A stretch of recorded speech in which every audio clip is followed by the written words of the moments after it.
Assalamualaikum warahmatullahi wabarakatuh dan salam sejahtera. Alhamdulillah, nahmadu wa nusalli ala rasulil karim.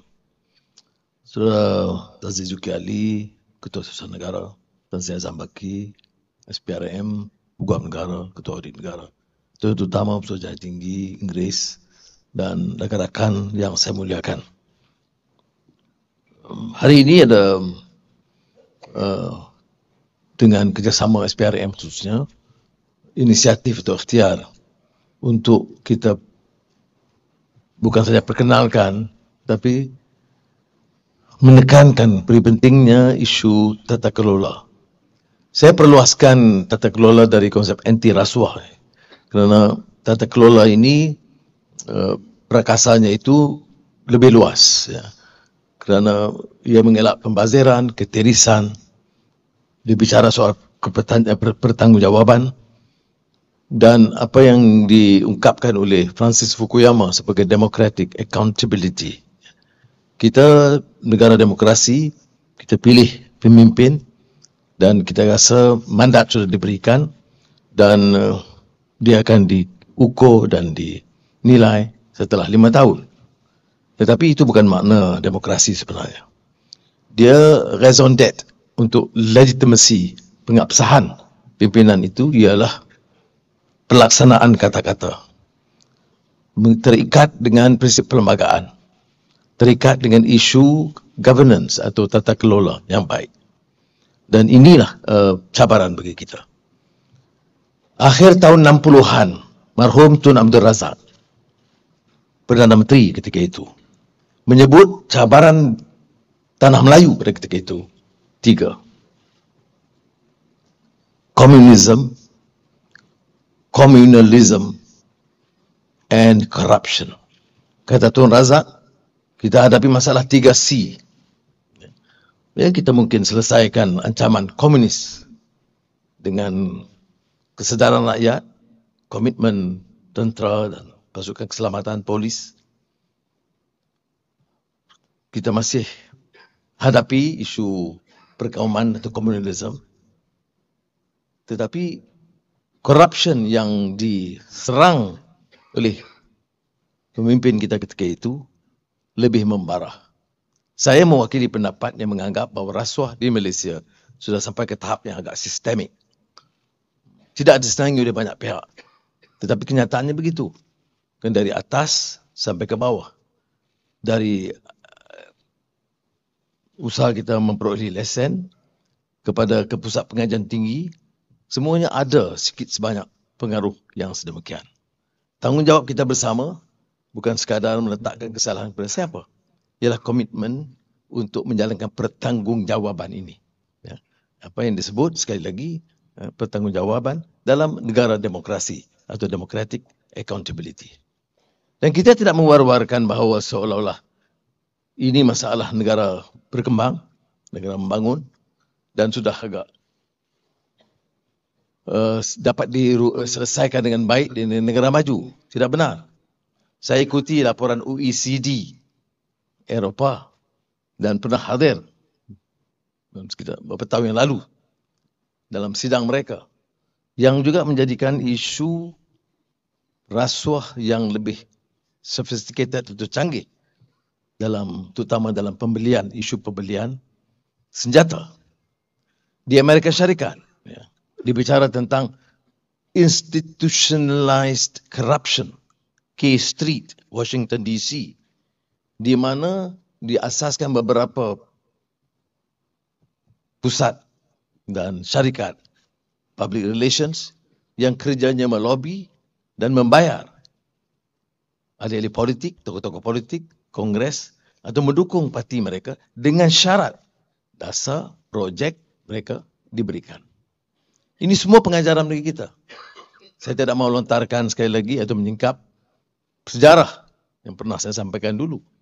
Dalam sejarah Islam, kalau boleh saya ingatkan semula, apa yang digesa oleh Abdul Rahman Ibn Khaldun dalam mukaddimah tentang perbezaan dari Umran Baydawi kepada Umran Hadari, peradaban nomadik Badawi kepada peradaban baru yang berteraskan kepada kota Madinah yang saya ungkapkan dalam Madani, iaitu peradaban yang perkuatkan idealisme, yang ada esprit de corps, di mana generasi awal bercita-cita untuk menjayakan negara, membersihkan negara daripada pengaruh karut dan lapuk yang lalu dan membangun negara baru dengan lebih yakin. Tetapi bibit-bibit kelemahan itu kemudian merasuk di kalangan pimpinan yang kemudian menimbulkan persepsi di kalangan rakyat bahawa kalau menjadi pemimpin itu seharusnya kaya raya. Jadi pemimpin itu seharusnya kebal daripada siasatan.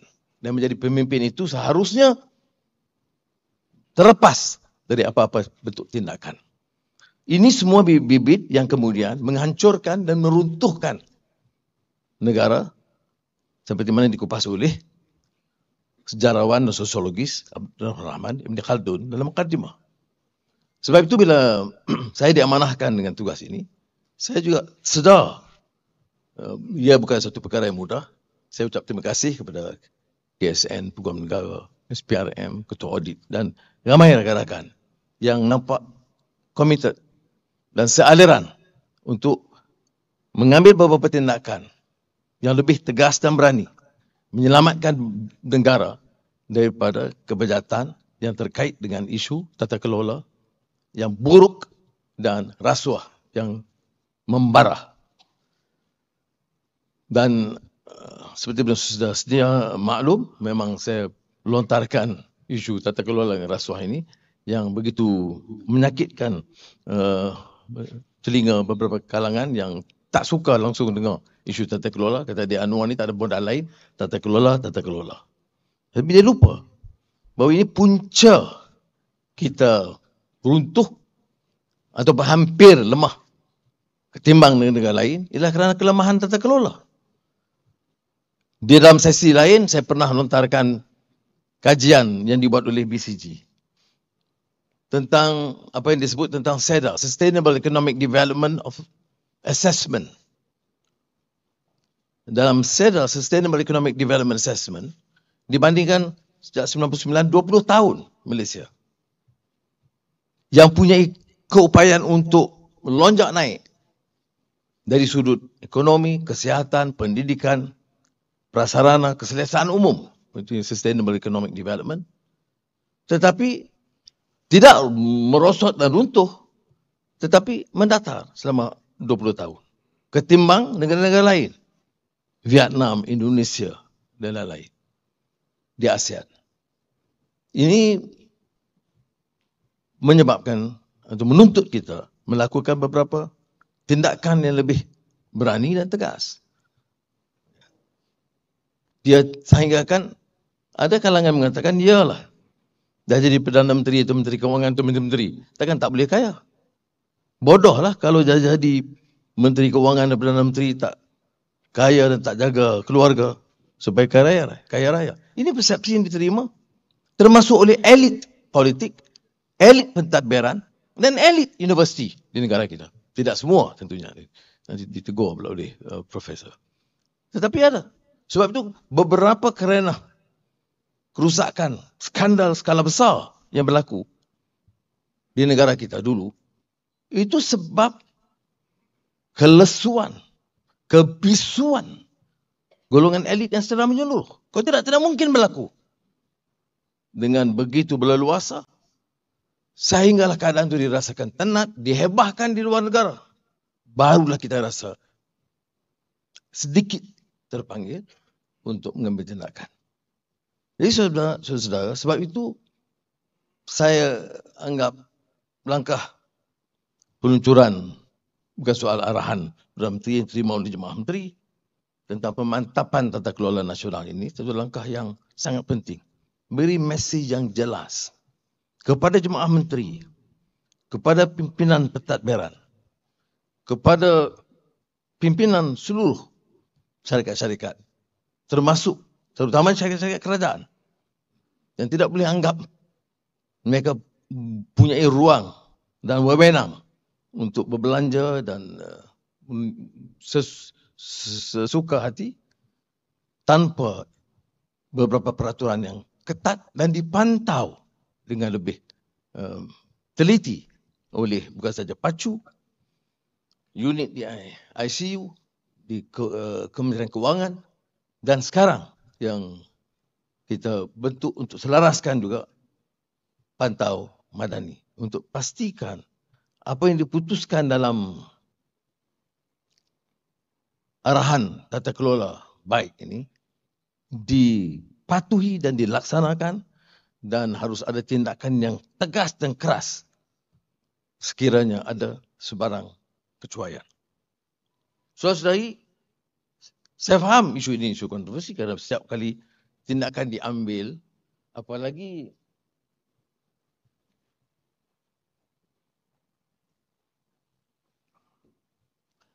kalau tindakan itu diambil terhadap tokoh-tokoh besar, ia menjadi kontroversi. Tokoh-tokoh ini punya dana besar, punya pengaruh, punya media sosial, dan tentunya akan mencabar kekuatan yang ada. Sebab itu arahan saya umum kepada SPRM, Jabatan Peguam Negara, atau lembaga hasil dalam negeri, biar ada data, fakta, alasan yang cukup dan kukuh.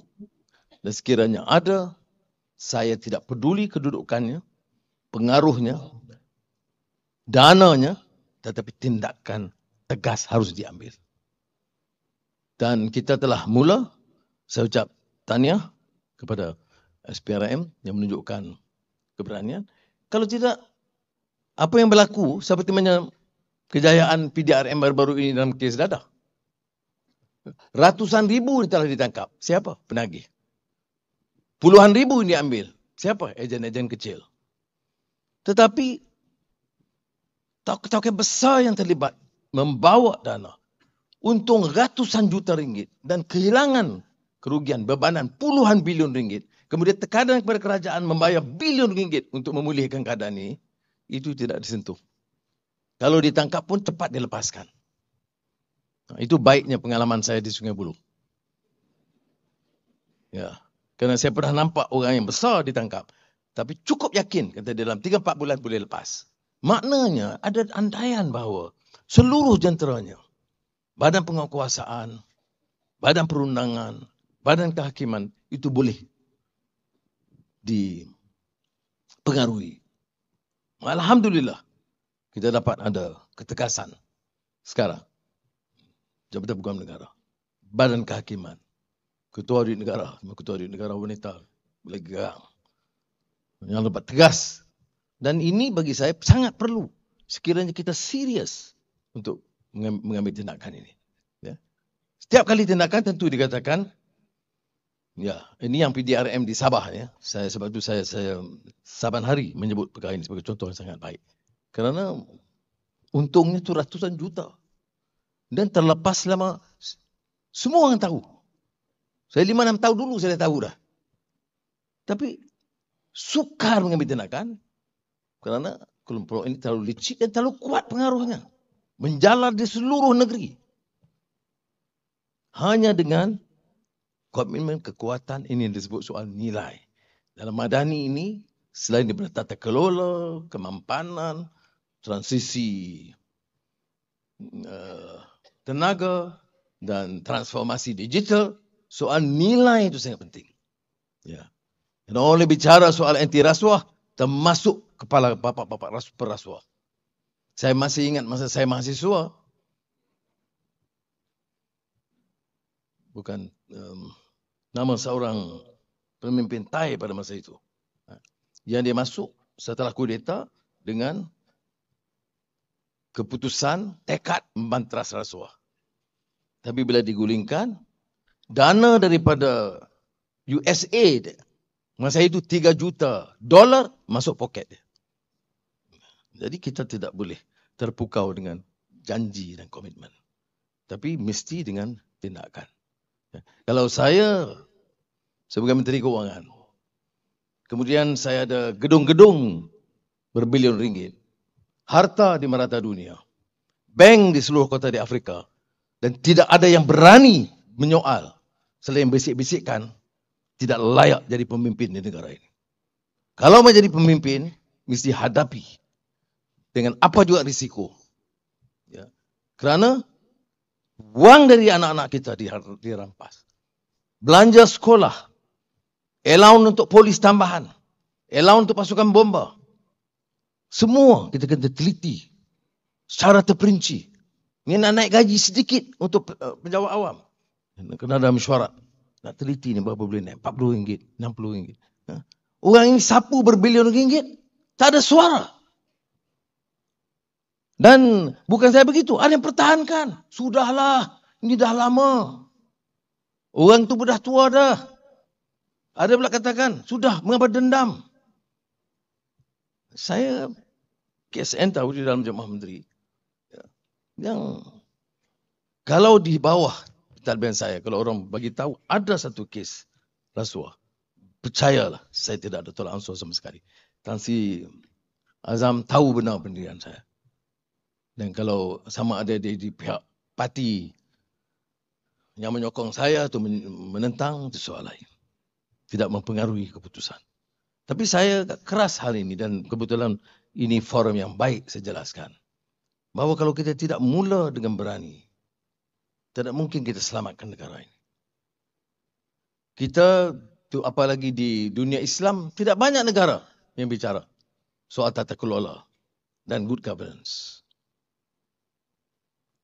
Dakwah menyeluruh. Tazkirah setiap hari, setiap pagi di masjid. Tapi pembicaraan soal tata kelola, soal rasuah, penyalahgunaan kuasa, sedikit sekali.